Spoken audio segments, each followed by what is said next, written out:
The cold glass of champagne feels sharp in my hand, like the edge of a secret. Music throbs through the floor, a heartbeat I never thought I'd hear again in this place. Laughter spills out, a riot of sound pushing against the wall we used to share. On the other side of that wall, I know he is standing. I know he is listening. I know he is seeing the impossible. Let me know where you're watching from and what time it is. And if you haven't already, please subscribe. It helps me more than you know. This apartment, this life, it was built around him. For years, it was his world, and I was a satellite orbiting his needs, his moods, his pronouncements. We lived here in apartment 3B, high above the city, a space he curated, a space that felt less like a home and more like a display case for his success. He liked things a certain way, minimalist, expensive, quiet. My presence was tolerated, managed. I learned to shrink, to take up less space, less noise. My dreams became small, tucked away like forgotten trinkets in a drawer. He was the architect of our life, and I was the compliant occupant. His voice, smooth and condescending, was the soundtrack to my existence. He'd talk about my practical limitations, my tendency to be overwhelmed.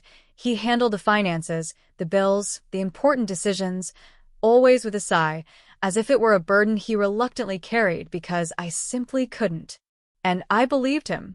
Not entirely, not deep down in the core of my being, but enough to hesitate, enough to second-guess myself, enough to let him take the reins because, well, maybe he was right.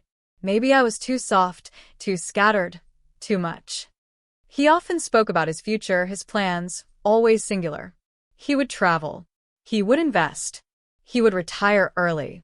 I was rarely included, a vague, undefined shape in the background of his grand design.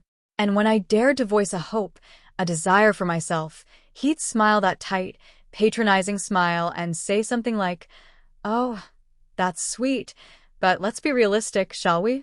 Realism, in his world, was just another word for his control. The apartment itself felt like his extension. The stark white walls, the uncomfortable designer furniture, the unsettling quiet broken only by his footsteps or the click of his laptop keys. It was beautiful, sterile, and suffocating. I spent my days filling the silence, trying to make myself useful, clinging to the edges of his life, terrified of falling off. He was the sun, and I was a planet, utterly dependent on his gravity, his light, his heat, even if it was a cold, distant warmth. Then came the day. It wasn't a fight, not a loud, dramatic scene. It was worse. It was a dismissal. He sat across from me at the gleaming, empty dining table, the afternoon sun casting long, cold shadows. He spoke with the detached air of a CEO laying off an employee whose performance review was unsatisfactory. He'd outgrown me, he said. Our paths were diverging. He needed more. More challenge, more excitement, more him. He needed a life where he wasn't held back, where he didn't have to temper his ambition for someone else. I remember the exact words, the ones that burrowed deep and set up camp in the most vulnerable parts of my soul. He gathered his things with ruthless efficiency, packing boxes that had clearly been prepared in advance. Suitcases appeared, sleek and expensive like everything else he owned. As he stood by the door, keys jingling in his hand, ready to step out of my life and into his carefully constructed future, he turned back. His eyes, usually sharp and calculating, held a strange mix of pity and certainty. "You know," he said, his voice low and almost kind, "you'll never survive without me. You're just not built for it. This city, this life, it will chew you up and spit you out. You need me to handle things." He didn't say it with malice, not exactly. He said it as a simple statement of fact, like commenting on the weather. And that was the most devastating part. He genuinely believed it. He saw my dependence not as something he had cultivated, but as an inherent flaw in me. He saw me as fundamentally incapable. And then he was gone. The door clicked shut, the sound echoing in the suddenly vast, silent apartment. The silence was deafening. The first few days were a blur of disbelief and panic. He was right, wasn't he? How would I pay the rent? How would I manage the bills? How would I even figure out the complicated alarm system he always handled? The apartment felt even bigger now, a mausoleum of his presence. Every object, every piece of furniture, screamed his name. The silence wasn't empty, it was filled with his absence, and the terrifying echo of his parting words. I tried. Oh, God, I tried. I opened envelopes filled with bills that looked like hieroglyphics. I sat in front of spreadsheets that swam before my eyes. The sheer volume of things to handle felt insurmountable. There were forms, passwords I didn't know, accounts I couldn't access. Simple tasks felt like scaling mountains. I called banks, utility companies, insurance providers, my voice trembling, stumbling over explanations. Each interaction felt like a confirmation of his prediction. See? You can't even do this simple thing. Loneliness was a physical weight. The evenings were the worst. The city lights outside the window, once a dazzling spectacle I shared with him, now felt like a taunting reminder of a world I was shut out of. The silence of the apartment pressed in on me, amplifying every fear, every doubt. I ate cereal for dinner, cried into my pillow, and for a dark, terrifying period, I started to believe him. Maybe he was right. Maybe I wasn't built for this. Maybe I was destined to fail. He didn't disappear completely, not at first. There were emails, cold and formal, about logistical matters. Once a phone call about some mail that had arrived for him. Each interaction, brief as it was, felt like another opportunity for him to subtly reinforce my helplessness. Did you manage to sort out the gas bill? It's rather complex. Are you finding the apartment too much to handle on your own? His tone was solicitous, but his meaning was clear. He was checking in on his prediction, waiting for the inevitable collapse. Friends, or mutual acquaintances mostly, added to the pressure. Some were kind, but others, those who had always admired his success and charisma, offered pity that felt suspiciously close to judgment. Are you okay? I mean, it must be so hard. The unspoken part was, for someone like you, I saw the doubt in their eyes, the quiet expectation that I would falter. Their pity felt like another layer of the cage he had built around me. Then came the day the elevator stopped working. It was a small thing, really, a temporary glitch. But I was on the 10th floor with groceries. I stood there, staring at the out-of-order sign, and felt a wave of despair so profound it buckled my knees. It wasn't just the stairs, it was the symbol. Everything felt broken. My life felt broken. And for the first time, I felt truly, terrifyingly alone, with no one to call, no one to fix it, no one who would even understand. I sat down on the cold marble floor of the lobby and just stared. The grand, impersonal lobby of this expensive building, and I was a small, lost child in the middle of it. The thought flashed through my mind, hot and searing. He was right. I can't do this. Tears streamed down my face, silent and hopeless. The groceries sat beside me, forgotten. The weight of his prediction was crushing me. I don't know how long I sat there. Maybe minutes, maybe an hour. People walked past, averting their eyes, uncomfortable with the sight of a grown woman falling apart in public. But in that moment, something shifted. As the despair reached its absolute nadir, a different feeling began to stir, small and fragile at first, then growing stronger. It was anger. Pure, hot, righteous anger. Anger at him, for his arrogance, for his cruelty disguised as concern, for reducing me to a stereotype of female incompetence. Anger at myself, for believing him, for letting him define me, for shrinking into the small space he allowed me. Anger at the world that seemed to agree with him. I looked at my hands, shaking slightly. These hands had capabilities he never saw. My mind, cluttered and messy as it felt, held resilience he couldn't fathom. His voice echoed again in my head, "You'll never survive without me." And in that moment, something snapped. A fierce, protective instinct for the broken woman sobbing on the lobby floor surged through me. I wouldn't just survive. I would thrive. And I would do it in a way that would utterly dismantle his narrative. I didn't climb the stairs immediately. I stood up, wiped my face with the back of my hand, and walked out of the building. I walked for hours, through the noisy, indifferent streets of a city he thought would swallow me whole. I looked at the faces of strangers, at the bustling shops, at the sheer, vibrant chaos of life happening all around me, independent of anyone else. And the idea began to form, a tiny seed of defiance planted in the fertile ground of my rage and despair. He thought I couldn't handle our apartment, the one he deemed his. Fine. I would get another one. Not just any apartment. The one next door. Apartment 3A. It wasn't a rational thought, not at first. It was pure, visceral rebellion. He had claimed his space, declared his independence, and left me in the remnants of his life. I would claim my space. Not just my own apartment, but the one that shared a wall with his perfectly ordered world. The one that would be a constant, physical reminder of my existence, my independence, my success. The idea took root and grew with astonishing speed. It became an obsession. Every challenge I faced, every moment of doubt, every time his condescending voice echoed in my head, it fueled this new purpose. I wouldn't just survive, I would expand. I would literally take up more space in the world, right next to the space he had so confidently abandoned me in. But how? He controlled everything. Or so he thought. This was where the true turning of the tables would happen.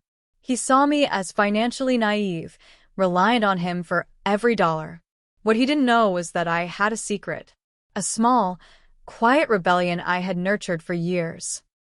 My grandmother, bless her pragmatic, fiercely independent soul. When she passed away several years ago, she left me a small inheritance. Not a fortune, not enough to live on forever, but a significant sum. He knew about it, vaguely, but assumed I'd spent it on frivolities, or it was tied up in some inaccessible account. What he didn't know was that I had invested it, quietly, carefully, in something she had taught me about. Simple, reliable, long-term growth. Nothing flashy, nothing that would catch his eye, but something that had steadily, surely, grown over time, compounding year after year. It wasn't just the inheritance. My grandmother had also instilled in me a deep-seated distrust of relying entirely on others, especially for financial security. She taught me the value of small, consistent savings, tucked away where no one else knew about them. While he managed the household accounts, I had my own small, separate account, funded by allowances he gave me for personal expenses that I carefully budgeted and saved from, and from small sums I earned from freelance work I did secretly online. Work he dismissed as hobbies. It wasn't much, but it was mine. And it had been growing, slowly, steadily, my own private act of defiance. It turned out, combined, these secret funds were substantial. Not enough to buy apartment 3A outright, not in this building, but enough for a significant down payment. Enough to be taken seriously by a bank. Enough to start. The next few months were a blur of intense, secret activity. I researched the building, the market value of apartments like 3A. I found out it was owned by an elderly woman who had recently moved to Florida and was looking to sell quickly and quietly. It felt like fate. I contacted a real estate agent, one who didn't know him, didn't know us. I was a different person with her, focused, determined, asking sharp questions. I accessed my hidden funds, consolidated my accounts, got pre-approved for a mortgage. It was terrifying and exhilarating. Every form I filled out, every document I signed, was an act of rebellion. I was navigating a world, he said, I was too weak to enter. There were moments of panic, of overwhelming doubt. What if I failed? What if the bank said no? What if he found out? The secrecy was a heavy burden. I had to be careful, couldn't leave paperwork lying around, had to take calls in private, whispering into the phone like a spy. Meanwhile, life in 3B continued its desolate rhythm. I paid the bills, managed the alarm, learned to fix the small things that broke. Each successful task was a small victory, a quiet refutation of his words. But the apartment still felt haunted by his absence, by his judgment. Owning 3A wasn't just about having more space, it was about exorcising the ghost of his doubt from my life. The negotiations for 3A were tense. The owner wanted a quick sale. I wanted to ensure everything was watertight, that there would be no complications, no way for him to interfere if he ever found out. My agent was a marvel, navigating the complexities, pushing for my interests. I was learning fast, soaking up information, understanding contracts, mortgages, closing costs. It was a steep learning curve, but the motivation was immense. Every late night spent poring over documents, every stressful phone call, was fueled by the image of his face when he realized what I had done. The hardest part was maintaining the facade of struggling independence when I occasionally had to interact with him or mutual acquaintances. I had to appear to be managing, but just barely. He couldn't suspect the quiet storm gathering force next door. I let him believe I was still finding my feet, still a bit overwhelmed. It was a delicate dance, pretending to be less capable than I was, while secretly building an empire next door. There was one particularly difficult phone call with him. He was checking in again, thinly veiled concern masking his expectation of my failure. "Heard you had some trouble with the internet bill? Difficult system, isn't it?" he probed gently. My heart pounded, thinking about the mortgage application sitting on my desk. I mumbled something about it being tricky, letting him feel superior. "Yes, well, some things require a certain aptitude," he said, his voice dripping with condescension. I gripped the phone, biting back the truth, the glorious, devastating truth. "Just you wait," I thought. My aptitude is about to buy the apartment next door. Finally, the closing date arrived. It felt surreal. Signing the final papers, getting the keys to 3A, standing inside the empty apartment, so similar structurally to 3B, yet feeling entirely different. It was mine. All mine. The air felt lighter, cleaner. It smelled like possibility. The plan was simple in its execution, devastating in its impact. I wouldn't just move in quietly. I would announce my arrival. I would throw a party. A loud one. A joyful one. A party that would spill out of apartment 3A and press against the shared wall, a celebration of my independence, my success, my survival. I planned it meticulously. Invitations sent to my friends, the ones who had supported me, the ones who had believed in me. Food, music, decorations, everything chosen to create an atmosphere of warmth, life, and undeniable joy. I wanted the energy to be the polar opposite of the sterile silence next door. He still lived in 3B. He hadn't moved out yet, though he was planning to soon, citing new opportunities elsewhere. Perfect. He would be there. He would hear it. He would know. The day of the party arrived.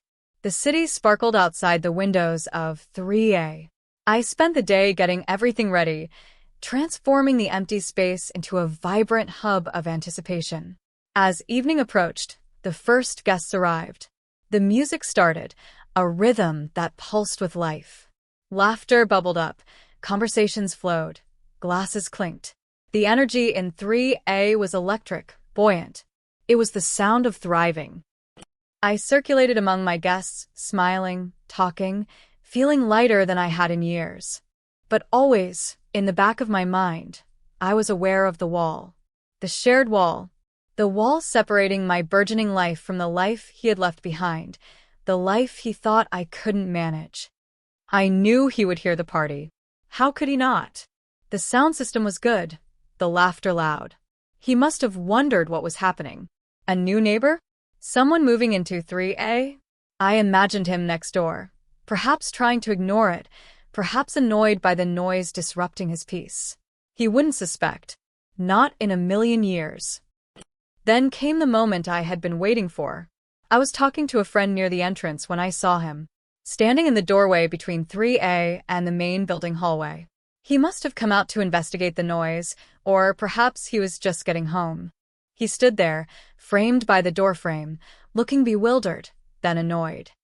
His eyes scanned the room, the crowd of unfamiliar faces, the vibrant scene that was so alien to the quiet dignity he preferred. I saw his expression shift from annoyance to confusion.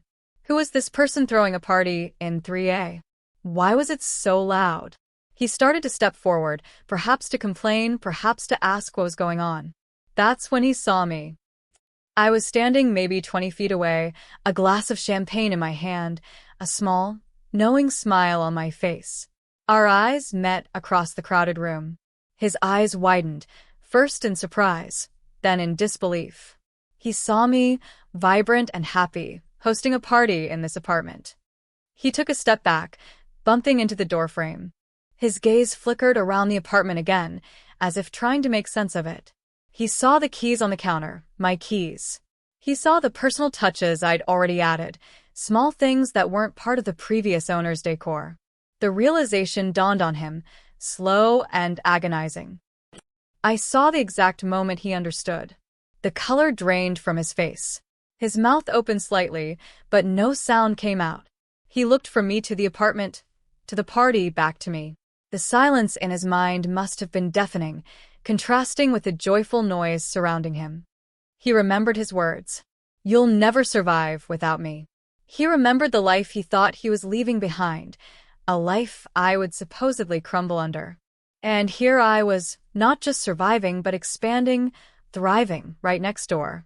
I hadn't just managed the apartment he left, I had acquired the one beside it. I had turned his prediction into dust. His face contorted, a mixture of shock, humiliation, and something that looked a lot like fear. He had been so certain of my weakness, so confident in his assessment of my capabilities. This wasn't just me proving him wrong. This was me building something magnificent on the very foundation of his doubt, a monument to his misjudgment, right under his nose. The music seemed to swell. The laughter grew louder. The air in 3A was thick with my triumph. He stood there, immobile, the life draining out of his eyes. His hand went to his chest. His breath hitched. He stumbled backward, a small sound escaping his lips, like a gasp. And then he collapsed. He crumpled to the floor in the hallway, outside the doorway of the apartment I now owned. The music paused momentarily, a sudden hush falling over the party as people noticed the commotion. Someone screamed. Chaos erupted. People rushed towards him. Someone called for help. I stood rooted to the spot, the champagne glass still in my hand, watching the scene unfold. His body lay there, a stark contrast to the vibrant life just feet away. His prediction had come true, in a twisted, unexpected way. He hadn't survived seeing me without him. The paramedics arrived quickly, their sirens a piercing wail that cut through the city noise. They worked on him there in the hallway, then carried him away on a stretcher, a white sheet pulled discreetly over his face. The party died down, the energy draining away, replaced by stunned silence and hushed questions. The police took statements. I answered calmly, detached. Yes, he was my ex-husband. Yes, he had collapsed suddenly. No, I didn't know why. The officers looked from the scene in the hallway to the festive, now somber, apartment. The contrast was stark. After they left, the apartment felt different. The joy had been overshadowed by the drama, the life by the sudden proximity of something like death. My friend stayed, offering quiet support, helping me clean up. But the triumphant air was gone, replaced by a complex mix of emotions. He had been so sure I would fail. His certainty had been absolute. And I had proven him wrong in the most undeniable way possible. I had not only survived, I had flourished, expanded, claimed new territory. I had built a life so undeniably independent, so visibly successful, that the shock of witnessing it had literally brought him down. There was no glee in his collapse, no wild celebration, just a profound, unsettling quiet that settled over me in the days that followed. The victory felt heavy. I had won, yes. I had proven him wrong. But at what cost? Owning 2 apartments was a strange reality. I still lived primarily in 3B, the space that felt like a battleground where I had fought for my independence. 3A stood next door, empty again, a monument to my resilience and his downfall.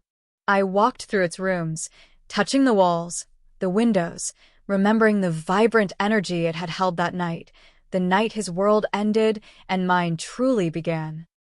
His prediction had been wrong about me, but perhaps, in a twisted way, it had been a prophecy about himself. He couldn't survive the reality of me without him. His identity, his sense of self, was so intertwined with his perception of my weakness that seeing me strong, seeing me thrive, was a shock his system couldn't handle. Life moved forward. I rented out 3A, found a wonderful tenant who filled the space with her own life and energy. The rent provided a steady income, further solidifying my financial independence. I continued to manage my finances, learning more each day, becoming more confident. The city outside my windows no longer felt like a threat, but a landscape of opportunity. I had fought for my survival, for my independence, not with weapons, but with resilience, quiet planning, and a fierce refusal to be defined by someone else's limitations. His words, "You'll never survive without me," had not been a curse, but a challenge. And I had met it and exceeded it, not just by surviving, but by building, by expanding, by throwing a party that was so full of life, it overwhelmed the very person who had doubted it. The building is quiet now.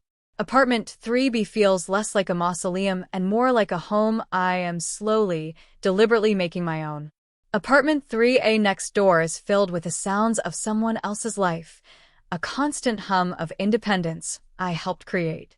His presence is gone, replaced by the undeniable reality of my own. I stand here in the space that was once his and look next door to the space that is now mine too. I didn't just survive. I grew. I conquered. I am here. If this story hit close to home, I'd love to hear your version. Drop a comment with where you're listening from and what time it is. Thanks for being here. Subscribing helps bring more of these to life.